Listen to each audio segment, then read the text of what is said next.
Hello, everyone. We are so excited for Life on Purpose Live today. We have a great author, speaker, Karen Ellison, coming with us from Knoxville, Tennessee. And I'm coming from Panama City. So we are spanning the globe to bring you a message today. Karen is the founder of Deeper Still Ministries. She's going to tell you about her book about the abortion wounded and how her purpose in life is to see that everyone is healed. And so, Karen, we're so glad to have you. Thank you, Beth. It's great to be here. Love an opportunity to share with your people. Well, thank you so much. And I do know that you and I crossed paths years ago at a same church in Knoxville. And I know we met, but I have followed your ministry for a long time, and I just love what you're doing. And so, tell us a bit about your purpose, which we know is reaching women and men, which is a big deal, about the topic of abortion. Tell us about how you came about this. Yeah, well, back in the time when I had my abortion, I just turned 22 years old, and I was just kind of coming out of college. And I was a Christian at the time, and I mean a Christian with conviction. I wasn't just like lukewarm in that way, but I certainly had blinders, and I was operating in some deception. Ended up with this man that I thought we were going to be married and married before God and all that, but really it just turned out when you open the door to sin, it makes you vulnerable to other doors. And I wasn't in the right kind of community where I was willing to bring other people into my struggle that I was at. And so, so you just learn that, the Lord has the body, has community for a reason. Yes. Pull us out from if we're getting caught in the undertow, and all that. I didn't have that. And so I was really vulnerable for this path I was kind of being led down. And the other thing I think was a factor for me anyway at that point is it's not really till you're in a crisis that your insecurities come to the surface. Yes. So my insecurity that I really identified that I didn't know was there was how much I had a fear of rejection. So my fear that my boyfriend at the time would abandon me or reject me in that way, that became a greater stronghold or a greater fear than my conviction that if I'm pregnant, that means there's a baby involved here. So, I mean, I had that belief in my head, but the thing that was really crushing for me was that I didn't have the character or the wherewithal to stand up for what I believed, to stand for my convictions. But I gave into fear of abandonment, fear of rejection. What are people going to think? There's pride to how I'm going to disappoint my family. Like all those things, like, looking back on it, those seem so superficial, and they are. I mean, they're real in that you feel them, but they are superficial in terms of what's really important in life. And so, but anyway, so I feel like in my abortion experience, I consented to it. It wasn't like I thought it, I wanted it. It was sort of like, okay, I'll do this. That kind of a thing. And so, part of what I really wrestled with on the other side of that was, when you do something against your own convictions, like I wasn't true to myself. I wasn't true to, I felt like I really disappointed the Lord. So that was just really tough. So the enemy battered me with that for a long time, or I let him do that. I let him do that with me for a long time. And then I kind of went silent. I kind of went silent, meaning, I was someone who could talk pretty freely about even just like theology stuff or current events on things or, political. I mean, and all of a sudden I felt like I got gagged and silenced. That's really what happened to me, because I felt like if I begin to speak out about this, then the enemy's lie to me, which I believed was, well, then you'll be even more of a hypocrite. So do you really want to do that too? Do you want to make it worse by being out there and you're not really authentic, you're a hypocrite? So that just silenced me for a long time. And I just kind of figured, you know what? I do believe God will forgive me. So, I mean, I did have that belief. God will forgive me, but I'm just going to go into the background. I'm going to shrink away. I'm not going to cause any trouble, and I'll just be a good church girl. And yeah, so I basically believe that I believe God would forgive me, but I believe I forfeited the call of God on my life. Wow. Do you think that, in your rationale and you're thinking, I know God will forgive me, were you unforgiving of yourself?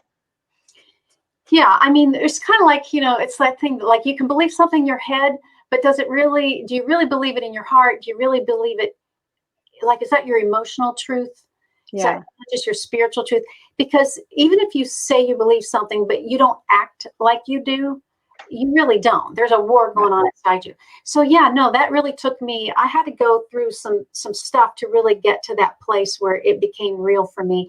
And that's every woman and every man's struggle who has an abortion wounded heart. Uh, and especially for Christians, then that's probably the number one thing Christians will say. They'll say, I believe God's forgiven me. I just can't forgive myself. And Yeah. in addition to that, the other thing that I think is really a big issue, especially for Christians, is they believe that, well, let me put it this way, forgiveness and healing are two different things. And people have a strong belief that if I'm forgiven, I'm healed. Right. And so their thing is like, well, why do I need to go through healing? Like, I'm forgiven. Why do you want me to go to this retreat? I'm forgiven. But at the same time, they're not free. They can't really talk about their story. They don't want to deal with it. They don't want to acknowledge, like, they don't really want to have to face it. Really was my children. Really were babies. These really were people. Like, you don't want to go to any of those places. You just want to say, I'm forgiven. Why talk about it?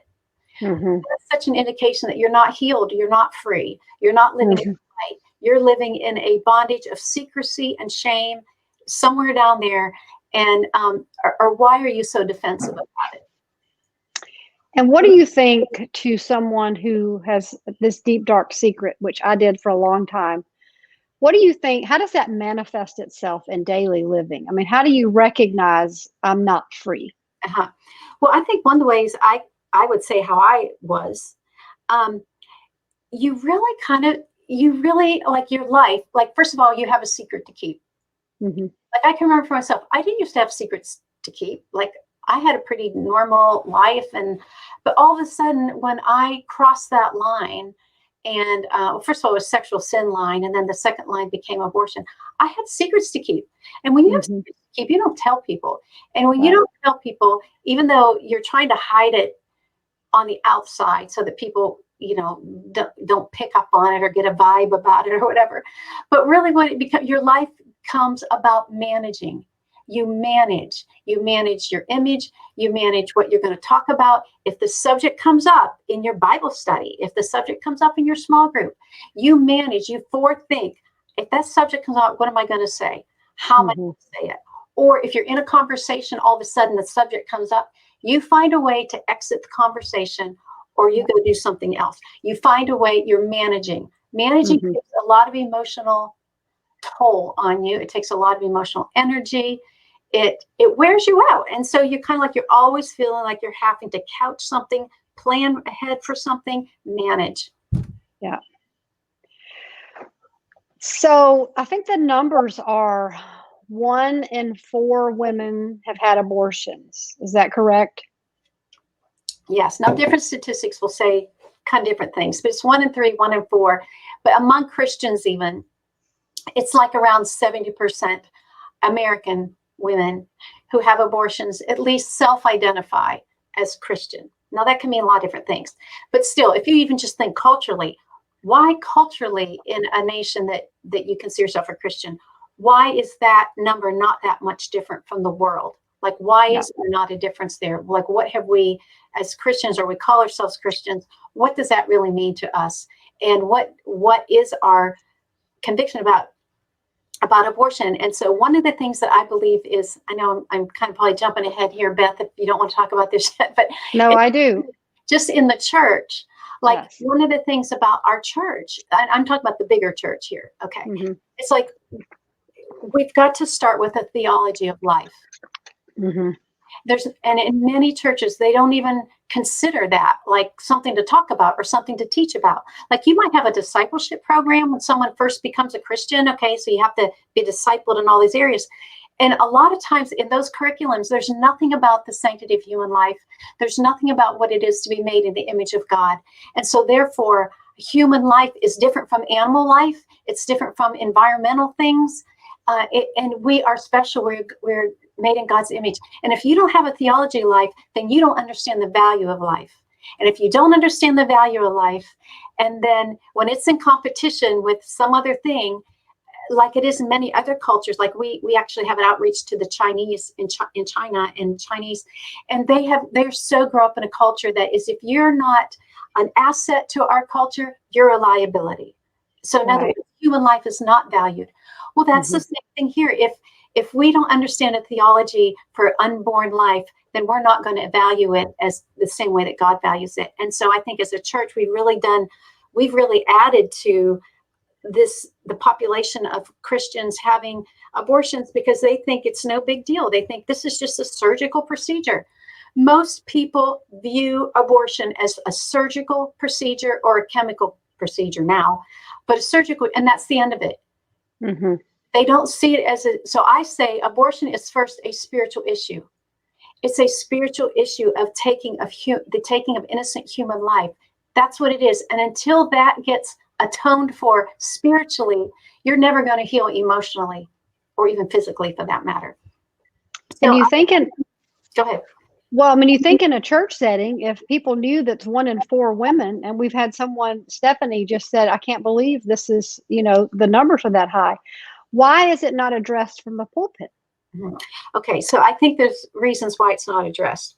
One, like I said, we haven't really, as and even in seminaries or where pastors are trained, do they even talk about, first of all, the sanctity of human life and being made in God's image, and what does that really mean practically for the people in your congregation? And if you know that the statistics are the very thing you just said, you have a lot of women or men in your congregation, and even if they haven't personally had an abortion, maybe their mother, maybe their aunt, maybe their cousin. I mean, somewhere in everyone's family, so you don't have to go far until you cover it. And so I think as pastors, and then there's this whole division between like the male-female thing. So the accusation against the church or against pastors have always been, look, this is a women's issue. You don't have any say in this matter. What do you even know about it? And if it comes from a pastor, then it's like, I think he's been so accused of anything you say is going to be turned against you. And that's true. A lot of times that's true. No matter what kind of position someone's not going to be happy with you. And so a pastor is faced with, is this a battle we're going to choose to get into? Well, I think in some ways, you choose your battles, but for the culture that we live in, and 61 million children have been aborted in the last 47 years. Well, this is the battle you better fight, because we're going to all stand before Jesus and why did we not fight this battle? Yeah. And I do believe it's battle. So for one thing, I think we have to empower our pastors and our elder boards to say, we as women, I think, need to come to them and say, we need to hear from you. Yeah. We don't need, no one wants condemnation. No, condemnation is not of Jesus. But you have to give people the truth, and then you have to give them compassion and give the compassion truth. One of my experiences, just as an example, after I had my abortion, a couple months later, I went to actually talk to a pastor. My mother went with me, and she really thought that could help me and help her and all that. And so we went out of town somewhere, went to some pastor we didn't know. So you could hide. So we could hide, exactly. Yeah. So why, this is not anyone who's invested in us. There's just someone. And, this pastor, I will say of him that even though he was very compassionate toward me, so he didn't condemn me in any way, but only the thing that he really only said to me was, he just kind of said, Karen, you're young, and you've been through something really hard, and you have your whole life ahead of you. Maybe you shouldn't be so hard on yourself. That's basically what he said to me. And I was kind of shocked, because I didn't expect that response. But, there was nothing about even though he was kind, he did not discern my need. My Right. need was so, like, I had such a weight on my shoulders. I had such a weight and so much self-condemnation and guilt. What I needed to hear him say was the blood of Jesus Christ and what he did on the cross is greater than your sin. Yeah. It's greater than what you feel, and that can be removed from you. And so that and so it's like he didn't help me because I think he was afraid of hurting me. But Yeah. really, and again, you need to be kind. You can't be harsh, and you have to be, you know, but you have to. It's the truth that sets us free. So we need the truth, and we need the grace and love and kindness of a father. Yeah. And of our pastor.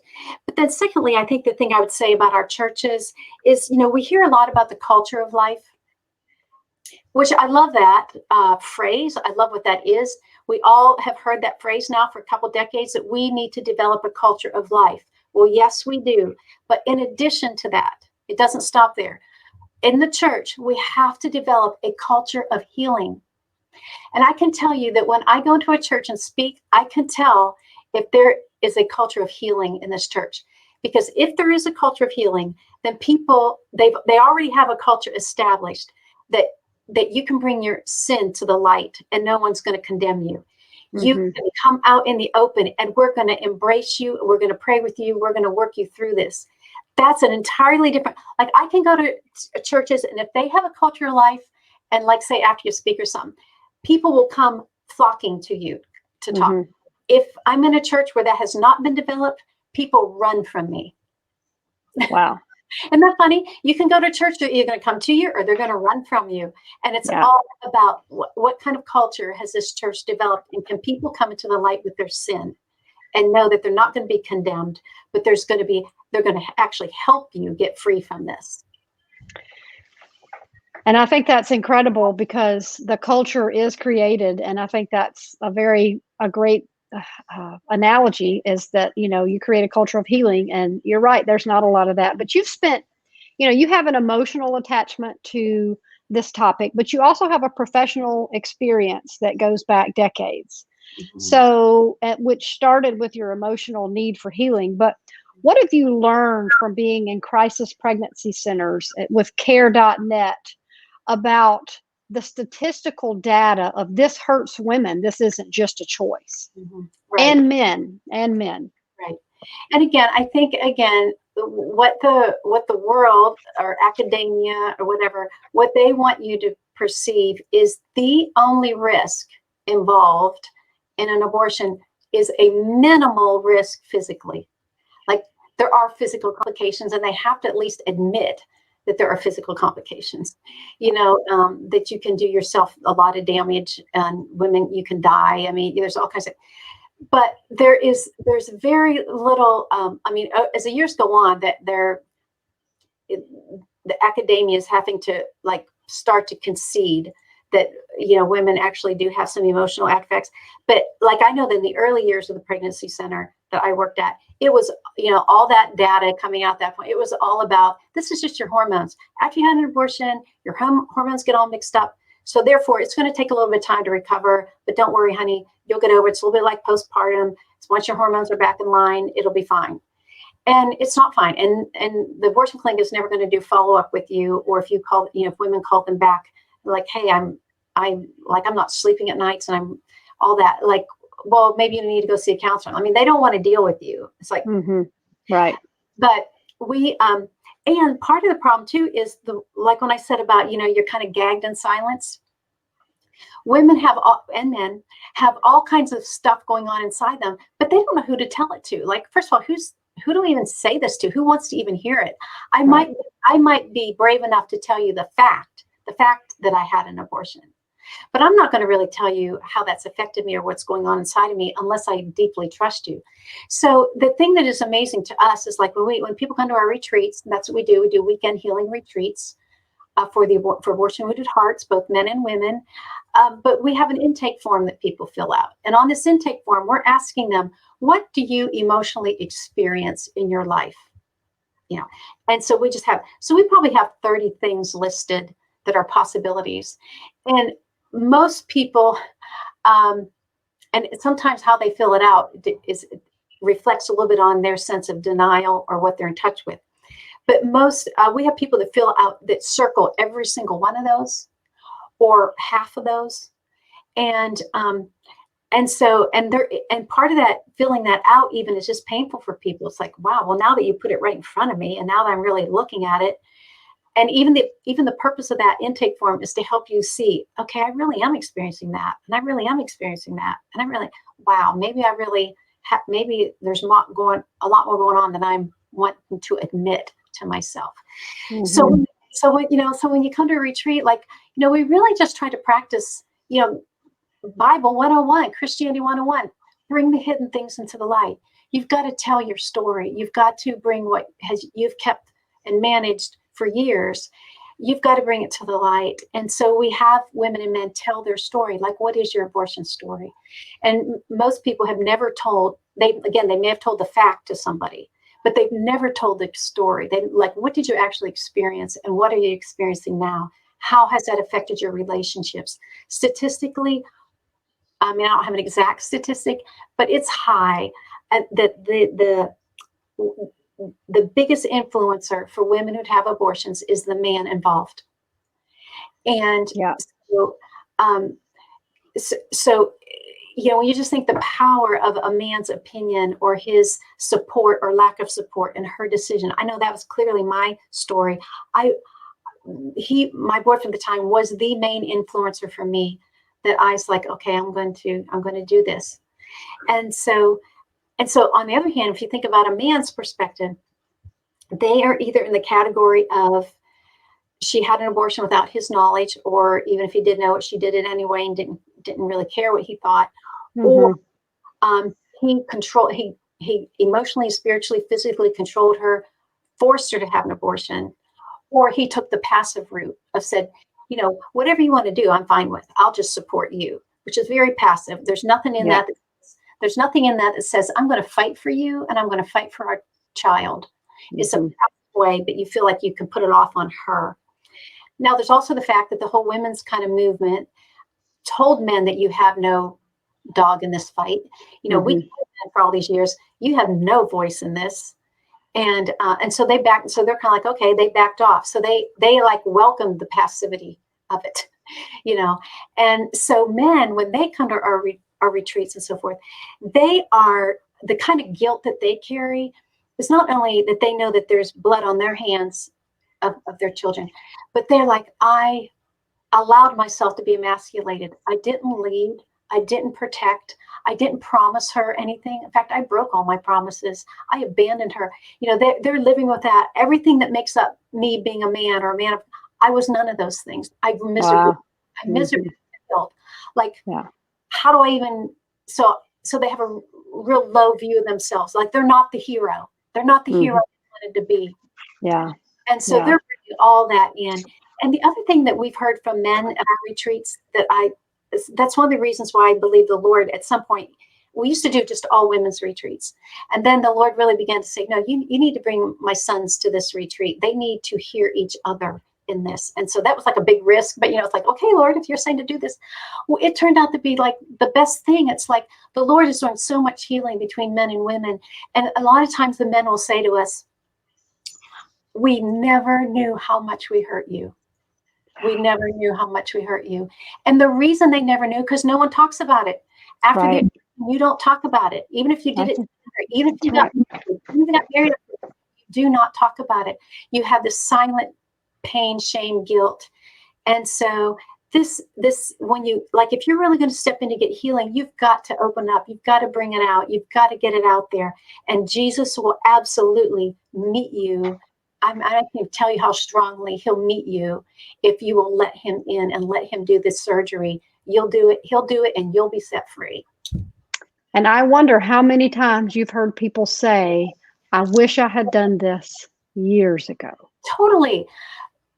Statistically, the age group of women that come to our retreats the most are women in their 50s. Yeah. It goes women in their 50s and 60s. And then it's 40s, 30s, 70s. Wow. And so it's like, and that's exactly what they say. There's like, why did I wait so long? I mean, I haven't even told my husband this, and we've been Yeah. married for 30 years. Yeah. It's like, and I think part of it is you're more reflective.